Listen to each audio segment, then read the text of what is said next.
موسم کی شدت کے باوجود اللہ رب العزت کی عبادت بجا لانے والوں کے لیے اللہ رب العزت نے بشارتیں بھی اپنے نبی کریم صلی اللہ علیہ وسلم کی زبانی عطا فرمائی ہیں، جیسا کہ رسول اللہ صلی اللہ علیہ وسلم نے فرمایا، صحیح مسلم کی حدیث ہے، آپ نے فرمایا الا ادلکم علی ما یمحو اللہ بہ الخطایا، میرے صحابہ، میری امت کے لوگوں، کیا میں تمہیں ایسی چیز نہ بتاؤں، ایسا عمل نہ بتاؤں جس کی وجہ سے اللہ رب العزت گناہوں کو معاف کر دیتے ہیں، وَيَرْفَعُ بِهِ الدَّرَجَاتِ، اور اس کی وجہ سے اللہ رب العزت درجات کو بھی بلند کر دیتے ہیں۔ ایسا ایک عمل بتا دیتا ہوں جس کی وجہ سے تمہارے گناہ معاف ہو جائیں گے اور اللہ کے ہاں تمہیں قرب ملے گا، تمہارے درجات بھی بلند ہو جائیں گے، تمہاری نیکیوں میں بھی اضافہ ہو جائے گا۔ تو صحابہ نے عرض کیا اللہ کے رسول ضرور بتائیں، تو آپ صلی اللہ علیہ وسلم نے فرمایا اسباغ الوضوء علی المکارہ،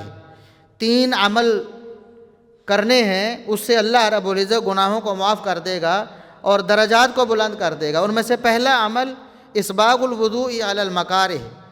جب دل نہ چاہ رہا ہو، ناپسندیدگی کے عالم میں انسان اچھی طرح وضو کر لے۔ اب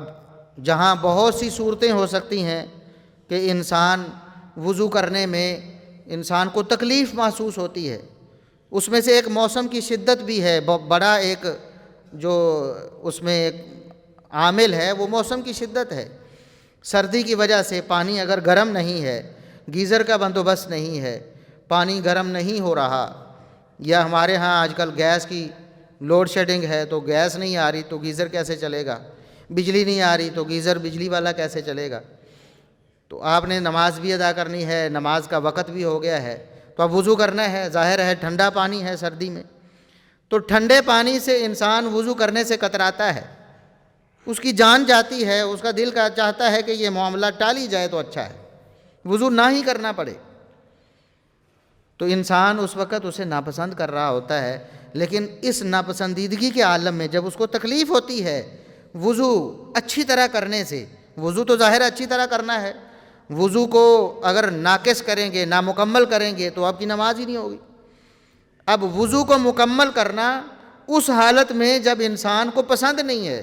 اس کی طبیعت یا اس کا مزاج ساتھ نہیں دیتا، تو رسول اللہ صلی اللہ علیہ وسلم نے فرمایا اگر کوئی شخص اس عالم میں بھی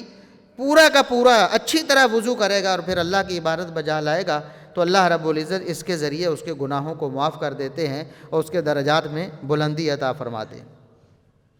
یہاں یہ بھی یاد رکھیں کہ موسم کی شدت نہ بھی ہو، آپ نارمل موسم میں جب آپ کا دل چاہ رہا ہو کہ آپ پانی کو استعمال کریں، آپ اپنے جسم پہ پانی بہائیں، آپ کا دل چاہ رہا ہو، گرمی کی شدت میں ٹھنڈا پانی آپ کو میسر ہو تو آپ کا دل چاہے گا کہ میں اسے نہا ہی لوں فوراً۔ اس حالت میں بھی اگر انسان پورا وضو کرتا ہے سنت کے مطابق تو رسول اللہ صلی اللہ علیہ وسلم نے فرمایا کہ اس کے ہر عضو کو دھونے کے بدلے اللہ رب العزت اس عضو کو گناہوں سے پاک کر دیتا ہے۔ یہ عام حالات کی بات ہے، انسان جب وضو کرتا ہے، یہ وضو کو چھوٹی عبادت نہیں ہے، ہم نے تو نماز کو عبادت سمجھا ہے، وضو کو تو عبادت سمجھا ہی نہیں، نہ ہم وضو اس نیت سے کرتے ہیں کہ ہم اللہ کو راضی کر رہے ہیں، اور نہ اس نیت سے کہ اللہ رب العزت اس کے ذریعے ہمارے گناہوں کو معاف کر رہے، بس ایک روٹین ورک ہے، ہم بیٹھے ہیں وضو کرتے ہیں، بس اٹھ کے نماز پڑھتے ہیں، یہ بھی ایک مستقل عبادت ہے۔ نماز تو پڑھنی ہی پڑھنی ہے، وضو کرنے کے بعد جب آپ نے وضو کیا ہے نماز پڑھنی ہے، اگر نماز کے علاوہ بھی آپ نے وضو کیا ہے، باوضو رہنا بھی نبی کریم صلی اللہ علیہ وسلم کی سنت ہے، نماز کے علاوہ بھی باقی اوقات میں بھی آپ باوضو رہتے ہیں، یہ بھی اللہ رب العزت کو راضی کرنے کا ایک ذریعہ ہے۔ تو آپ نماز کے لیے وضو کریں یا نماز کے علاوہ وضو کریں، سنت کے مطابق آپ وضو کرتے ہیں تو اللہ رب العزت رسول اللہ صلی اللہ علیہ وسلم نے فرمایا ہے، اور آپ کا فرمان بالکل سچ اور برحق ہے، ہاتھ دھوتے ہیں تو پانی کے ذریعے ہاتھوں کے گناہ اللہ رب العزت، جس طرح میل کچیل اور مٹی دھول آپ کے ہاتھوں سے اترتی ہے، اس طرح گناہ بھی آپ کے ہاتھوں سے اتر جاتے ہیں اور پانی میں بہہ جاتے ہیں، اللہ گناہوں کو معاف کر دیتا، ہاتھوں کے گناہ معاف ہو گئے، ہاتھوں سے جو کالے کرتوت کیے ہیں، جو گناہ ہاتھوں سے سر انجام دیے ہیں، اللہ رب العزت کا کتنا بڑا فضل ہے، دن میں 5 موقع اللہ رب العزت نے ایسے دیے ہیں آپ کو، اگر کوئی وضو سنبھال کے بھی رکھے اس موسم میں تو 2-3 دفعہ تو اس کو کرنا پڑ ہی جاتا ہے، تو اللہ رب العزت نے بار بار موقع دیا ہے کہ جو گناہ ہاتھوں سے سرزد ہو گئے ہیں، اگر وہ کبیرہ گناہ ہے اس کی توبہ لازم ہے، اگر وہ صغیرہ گناہ ہے تو اللہ رب العزت ان اعمال کے ذریعے ہی اس کو ختم کر دے۔ ہاتھوں کے گناہ جھڑ جاتے ہیں، دھل جاتے، کلی کرتا ہے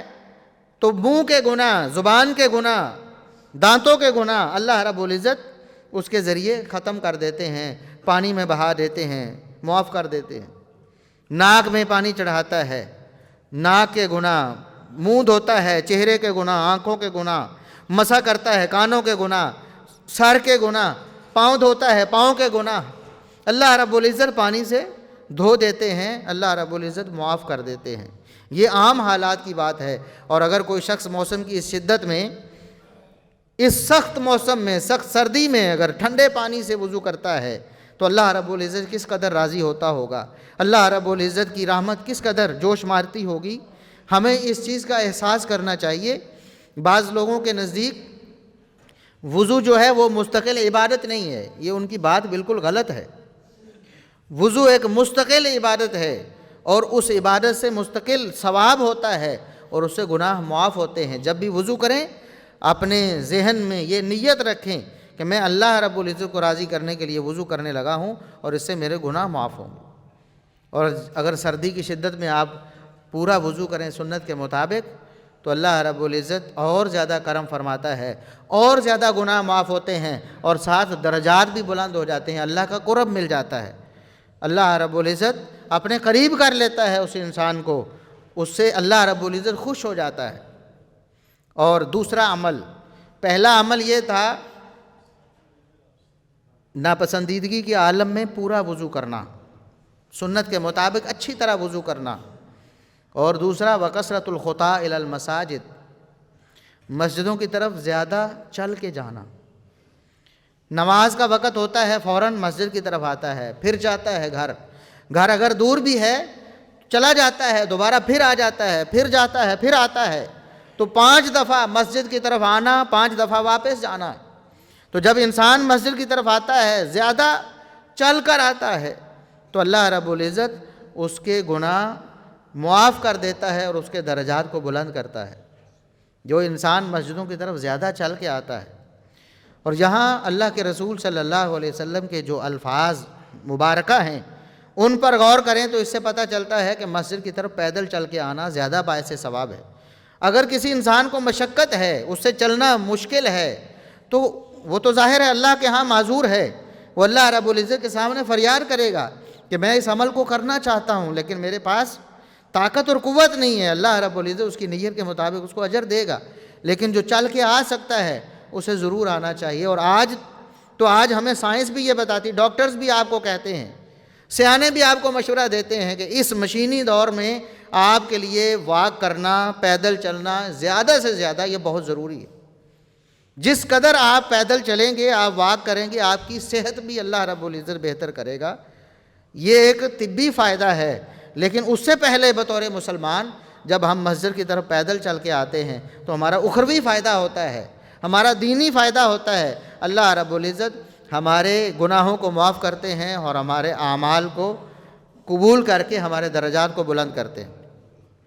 اور تیسرا عمل وانتظار الصلاۃ بعد الصلاۃ، تیسرا عمل جس کے ذریعے اللہ رب العزت گناہوں کو معاف کر دیتے ہیں اور درجات کو بلند کر دیتے ہیں، وہ عمل ہے ایک نماز کے بعد دوسری نماز کا انتظار کرنا۔ ضروری نہیں مسجد میں بیٹھ کے آپ کریں،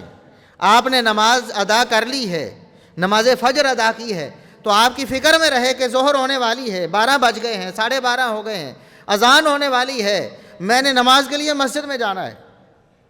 اور پھر نماز پڑھنے کے بعد گھر چلا جاتا ہے، پھر عصر کا وقت ہونا ہے۔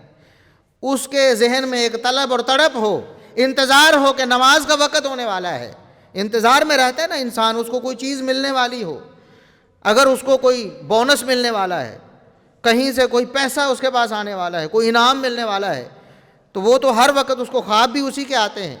ہر وقت اس کے انتظار میں رہتا ہے۔ کیوں؟ اس کا شوق ہے، اس کو اس بات کی طلب ہے کہ جلد از جلد مجھے مل جائے۔ تو نماز اللہ رب العزت کو راضی کرنے کا بہت بڑا ذریعہ ہے۔ اللہ کے رسول صلی اللہ علیہ وسلم نے فرمایا کہ جب بندہ اللہ رب العزت کے لیے نماز میں کھڑا ہوتا ہے، نماز کی حالت میں ہوتا ہے، فَإِنَّهُ يُنَاجِي رَبَّهُ، اپنے رب سے سرگوشیاں کرتا ہے، رب سے خفیہ باتیں کرتا ہے۔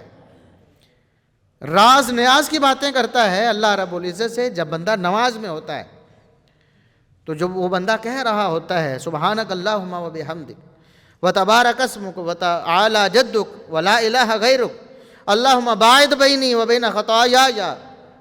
جو بھی دعا پڑھتا ہے بطور ثنا یا پھر دوسری دعائیں، پھر سورہ فاتحہ پڑھتا ہے، پھر قرآن کی قرأت کرتا ہے، پھر رکوع، پھر قومہ، پھر سجدہ، پھر تشہد، پھر درود، اور اس کے بعد دعائیں ساری کی ساری اللہ رب العزت سے سرگوشی ہے، یا اس کی حمد و ثنا ہے، یا اپنے گناہوں کا اعتراف ہے، یا اپنے گناہوں کی معافی مانگنا ہے، یا دین و دنیا کی بھلائی اللہ سے طلب کرنا ہے. تو جب بندہ اللہ رب العزت سے راز نیاز کی باتیں کرتا ہے تو اللہ رب العزت اس کو نوازتا ہے. اللہ کے رسول صلی اللہ علیہ وسلم نے فرمایا، اللہ فرماتا ہے، صحیح مسلم کی حدیث ہے، حدیث قدسی، اللہ فرماتا ہے جب بندہ کہتا ہے الحمدللہ رب العالمین، تو اللہ فرماتا ہے میرے بندے نے میری حمد کی ہے، میری ثنا بیان کی ہے. جب بندہ کہتا ہے الرحمن الرحیم، اللہ رب العزت پھر جواب فرماتا ہے، خالق و مالک ہو کر جواب دیتا ہے بندے کی حمد و ثنا کا، کہ اللہ فرماتا ہے میرے بندے نے میری ثنا بیان کی ہے. جب مالک یوم الدین بندہ کہتا ہے، اللہ رب العزت فرماتا ہے مجدنی عبدی، بندے نے میری بڑائی بیان کی ہے، میری تمجید کی ہے بندے نے. اور اس کے بعد بندہ جب ایاک نعبد و ایاک نستعین کہہ کر اللہ رب العزت کے سامنے ہتھیار ڈال دیتا ہے کہ یا اللہ دنیا میں اس کائنات میں میرا ایک ہی والی ہے، میرا ایک ہی کارساز ہے، ایک ہی ہستی ہے جس سے میں مانگتا ہوں، اور جو مجھے دیتا ہے وہ تو ہی ہے. میں تجھ سے ہی مانگتا ہوں، ہم تجھ سے ہی مدد مانگتے ہیں، تیری ہی عبادت کرتے ہیں، ہماری زمین نیاز تیرے سامنے جھکتی ہے. تو پھر اللہ رب العزت فرما دیتا ہے ھذا لی ولی ما سأل، اس سے پہلے جو کچھ بندے نے سورہ فاتحہ میں کہا وہ میری حمد و ثنا تھی، وہ میری بڑائی تھی. اور اس کے بعد جو بندہ کہے گا ولی ما سأل، وہ مجھ سے مانگنے لگا ہے اہدنا الصراط المستقیم صراط الذین انعمت علیہم غیر المغضوب علیہم ولا الضالین، یہ بندہ مجھ سے مانگنے لگا ہے، میں اس کے مانگنے سے پہلے ہی اعلان کرتا ہوں جو وہ مانگے گا میں اسے عطا کروں. تو ساری نماز ہی اللہ رب العزت سے سرگوشی ہے، راز نیاز کی باتیں ہیں. تو نماز کا انتظار کرنا، جس شخص کی اللہ رب العزت نے جس شخص کی فطرت میں یہ رکھ دیا، جس کے مزاج میں یہ بات شامل ہو گئی، جس کی یہ عادت بن گئی کہ ایک نماز کے بعد دوسری نماز کا انتظار کرتا ہے، تو اللہ کے رسول صلی اللہ علیہ وسلم فرماتے ہیں یہ ایسا عمل ہے جس کے ذریعے اللہ گناہوں کو معاف کر دیتا ہے اور اللہ درجات کو بلند کر دیتا ہے.